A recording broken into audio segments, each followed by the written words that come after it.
कन्हैया का आगमन हो रहा है। वो भी बोले अपनी पत्नी से, जानती हो आज हस्तिनापुर में द्वारिकाधीश आ रहे हैं। विदुर की पत्नी ने कहा, अब तो आप मंत्री पद पे भी नहीं हैं, आप कैसे देख पाओगे, आप कैसे मिल पाओगे। इतनी भीड़ होगी जहां राजा महाराजा उनके स्वागत में खड़े रहेंगे, बड़े बड़े मंत्री सेनापति सैनिक लगे रहेंगे।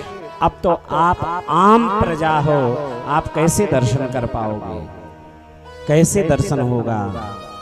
विदुर जी महाराज की आंखों में आंसू आ गया। विदुर जी ने कहा, क्या बोलती हो, अरे हम दर्शन कर पाए ना कर पाए, अगर उस भीड़ में चले गए और कन्हैया की एक नजर हम पे पड़ गई तो समझो मेरा जीवन सफल हो जाएगा। मुझे हो दर्शन ना हो, कन्हैया तो हमको देख लेगा। यह सोच करके विदुर जी महाराज उस भीड़ में भगवान द्वारिकाधीश के स्वागत में सम्मिलित हो गए। द्वारिकाधीश आए, सारे आडंबरों को देख करके भगवान कृष्ण बड़ी मुस्कुराए। देखो दुर्योधन कैसा छल करना चाह रहा है, कैसा कपट है इसके प्रति। अंदर से तो मेरी एक बात नहीं मानेगा, लेकिन मेरे स्वागत में देखो कैसा आडंबर फैलाया है।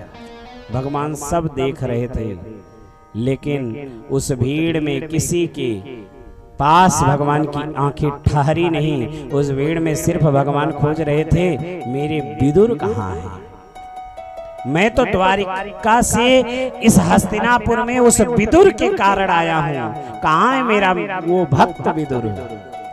तब तक भीड़ में विदुर जी महाराज दिख गए। भगवान से नैनाचार हुई। भगवान ने इशारे इशारे में कहा, विदुर तुम्हारे घर हम आएंगे।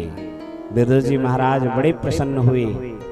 विदुर जी के पास में उनकी पत्नी थी विदुरानी, उसको बोले, तू जा करके कुटिया में तो कुछ खाने पीने की या कुछ व्यवस्था ठीक ठाक साफ सुथरा करना, और इसने इशारा किया है तो ये आएगा जरूर, तू जा। और मैं थोड़ा देख के आऊं कि पांडवों के भाग्य में क्या आज होने वाला है, क्योंकि द्वारिकाधीश आए हैं। उस समय भगवान इस भूमंडल के प्रतिनिधित्व राजा थे। द्वारिका से भगवान पूरी पृथ्वी का संचालन करते थे।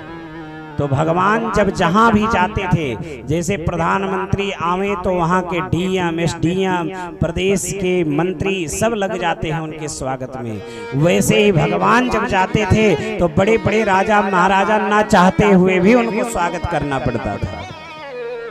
तो आज स्वयं द्वारिकाधीश पांडवों के पक्ष से शांति दूत बन के आए हैं। 5 गांव ही